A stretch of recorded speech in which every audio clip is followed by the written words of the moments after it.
Greetings everyone. Exampur के YouTube channel में आप सभी का हार्दिक स्वागत है। आज हम बात करने वाले हैं दिल्ली की एयर क्वालिटी के बारे में। आपने देखा होगा कि दिल्ली की एयर क्वालिटी सीवियर कैटेगरी में आ गई है। बार बार पेपर में आर्टिकल्स आ रहे हैं, तो इसी चीज़ को समझेंगे क्योंकि यूपीएससी के पर्सपेक्टिव से बहुत इंपॉर्टेंट बनता है ये क्वेश्चन। प्रीलिम्स और मेंस दोनों में सवाल आ सकते हैं। प्रीलिम्स का आपसे एक क्वेश्चन पूछूंगा मैं, साथ ही मैं मेंस में इससे रिलेटेड सवाल पूछा जा सकता है कि डिस्पाइट सरकार की तरफ से इतने सारे कदम उठाने के बाद भी दिल्ली की हवा साफ क्यों नहीं हो पा रही है। तो चलिए शुरू करते हैं। आप देख सकते हैं कि दिल्ली की air quality continues to be in severe category. क्या होती है severe category, national air quality index क्या होता है, इन सभी चीज़ों के बारे में बात करेंगे। साथ ही में सफ़र हो गया, आपका सीपीसीबी हो गया, इन सभी चीज़ों को डिटेल में समझेंगे। चलिए सबसे पहले एक एमसीक्यू देख लेते हैं। Which of the following are considered for the calculation of national air quality index. जब नेशनल एयर क्वालिटी इंडेक्स की बात करें तो किन किन चीज़ों को कंसिडर किया जाता है। ए PM10, be lead, C carbon dioxide, D ozone. 1 2 3 4 किन किन चीज़ों को कंसिडर करते हैं ये आपको बताना है। 4 ऑप्शन है ABCD, आप अपने कमेंट में आंसर दे सकते हैं। चलिए मामला क्या है समझिएगा। दिल्ली की air quality continuously severe category में है जब से दिवाली सेलिब्रेट की गई है। उसके बाद से सीवियर कैटेगरी में ये आ गई थी। हालांकि जो आप देख सकते हैं सीपी पे कनॉट प्लेस पे दिल्ली में जो राजीव चौक वाला एरिया है वहाँ पर एक स्मॉग टावर भी लगा हुआ है। उसके बावजूद भी जो सीपी वाले एरिया में क्लीन एयर लोगों को ब्रीथ करने के लिए नहीं मिल पा रही थी। राइट, सफ़र के डेटा के मुताबिक ये बताया गया है कि 436 पॉइंट्स रजिस्टर किए थे सफ़र की जो डिवाइस है उसके द्वारा। हालांकि सीपीसीबी के डेटा के अकॉर्डिंग भी सीवियर कैटेगरी में ही दिवाली के बाद से दिल्ली की एयर क्वालिटी रही है। चलिए टोटल हाईलाइट समझ लेते हैं कि 5 नवंबर को 444 दिल्ली के पॉइंट्स रजिस्टर किए गए थे। बाद में ये शाम तक 451 हो गई। साथ ही में कहा गया कि ये जो आपकी एयर क्वालिटी जब सीवियर कैटेगरी में होती है तो ये हेल्थ पे बहुत सारे हजार्डस इफेक्ट्स डालती है, स्पेशली उन लोगों को जिन लोगों को कोई एग्जिस्टिंग डिसीजेज है, कोई बीमारियां हैं पहले से। राइट, तो कोशिश कीजिएगा कि ऐसे टाइम में जब दिल्ली की एयर क्वालिटी 450 से ज़्यादा है, जो भी दिल्ली में मेरे भाई बहन रह रहे हैं वो सब अवॉइड करें बाहर जाना। राइट, एयर क्वालिटी या आप N95 मास्क को भी यूज़ कर सकते हैं। Air quality is likely to improve, gradually धीरे धीरे इंप्रूव होगी ऐसा बताया गया है। चलिए सीपीसीबी की बात करें, एयर क्वालिटी स्टैंडर्ड्स कौन कौन से होते हैं ये देख लेते हैं। 0 to 50 अगर आपके पॉइंट्स आते हैं तो आप गुड कैटेगरी में हैं। 51 to 100 आप सेटिस्फैक्ट्री हैं। 101 से 200 में आप मॉडरेट हैं। 201 से 300 पुअर।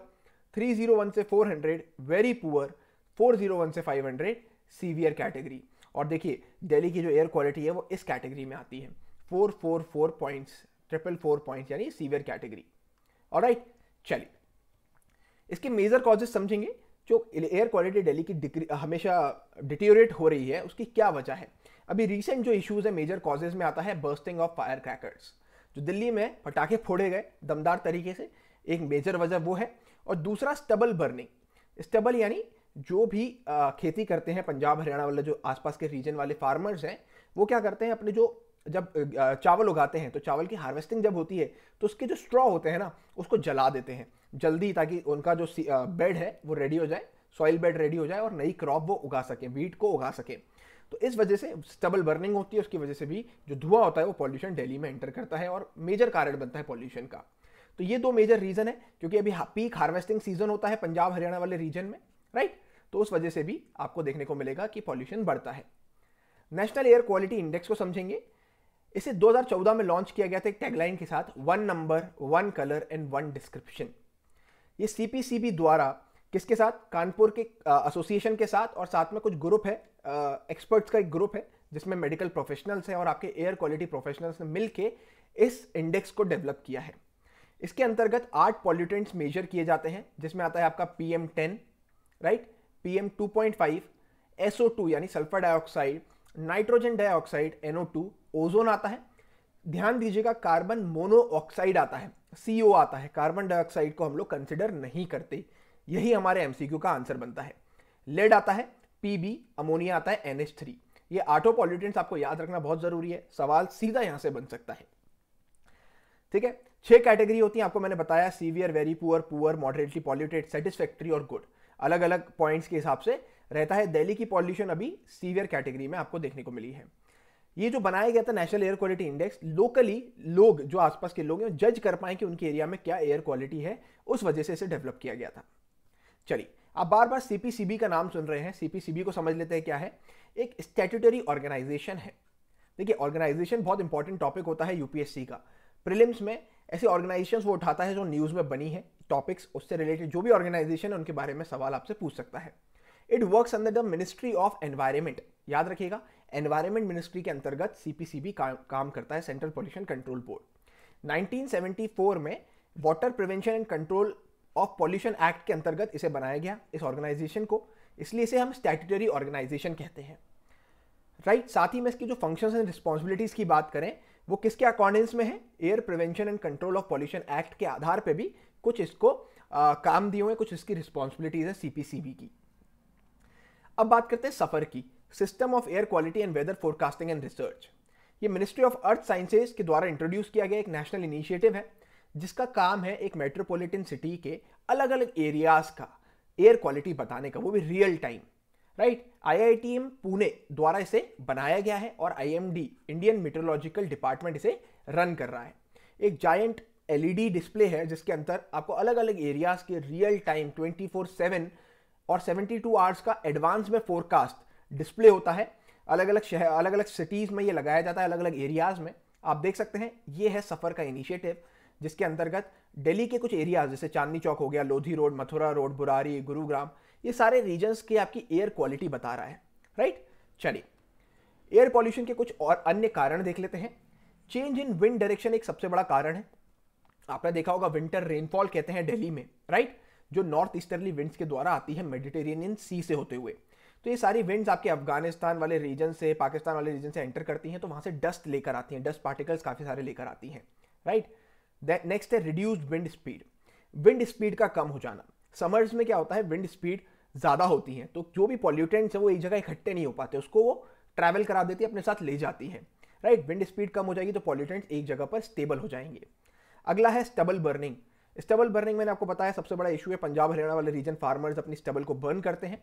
सरकार के काफी कदम उठाने के बाद भी स्टबल बर्निंग अभी भी बरकरार है, और भी कुछ सजेशंस है जो फ्यूचर में किए जा सकते हैं, जिसकी वजह से इस इशू को हम लोग एड्रेस कर सकते हैं।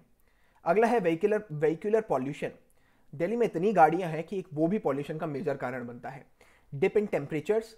विंटर में जब विंटर होते हैं तो टेम्परेचर्स कम हो जाते हैं, टेम्परेचर्स कम होते हैं तो जो पार्टिकल्स हैं वो मूव नहीं कर पाते, राइट। जब वो मूव नहीं कर पाते, क्योंकि आपने देखा होगा समर्स में जमीन गर्म होती है, तो सारी जो हवा है वो ऊपर उठ के चली जाती है, यहाँ पर सेटल डाउन हो जाती है, जिसकी वजह से आपको स्मॉग वाला एनवायरनमेंट देखने को मिलता है। इसलिए पॉल्यूटेंट्स जब मिल जाते हैं विंटर्स में तो क्या होता है, स्मॉग बन जाता है। अगला है fire crackers, very immediate cause. काफ़ी सारे कानून लाने के बाद भी, 8 से 10 टाइम फिक्स करने के बाद भी दिल्ली में पटाखे देर रात तक फूटते रहते हैं, ये एक मेजर कारण है। तीसरा लास्ट है construction activities and open waste burning, right. Construction activities एक मेजर कारण यहाँ पर हमें देखने को मिलता है। ये सारे आप पॉइंट्स मेंशन कर सकते हैं अपने आंसर में, बहुत ही सुंदर आपका आंसर रहेगा। साथ ही में आपको सजेशंस देना बहुत जरूरी है। एक एस्पिरेंट से हमेशा सजेशंस मांगे जाते हैं, उनका पर्सपेक्टिव माना जाता है कि आप ये प्रॉब्लम्स तो आपने बता दी, पर आप कितना पॉजिटिव सोचते हैं कि इन प्रॉब्लम्स को दूर किया जा सकता है।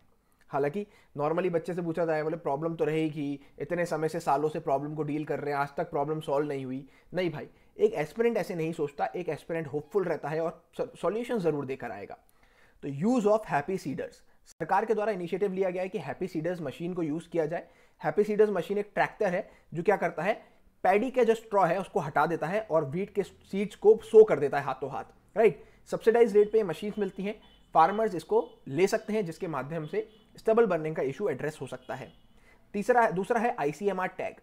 आईसीएमआर टैग क्या है, एक ऐसा सॉल्यूशन बनाया है आईसीएमआर ने, Indian council of medical research द्वारा, जिससे आपका जो राइस का स्ट्रॉ है वो मैन्योर में कन्वर्ट हो जाएगा, राइट। तो आपके लिए बहुत इजीली आपका मैन्योर बन जाएगा और आपकी व्हीट की सीड्स को आप सो कर सकते हैं, फिर आपको बर्निंग करने की जरूरत नहीं पड़ेगी।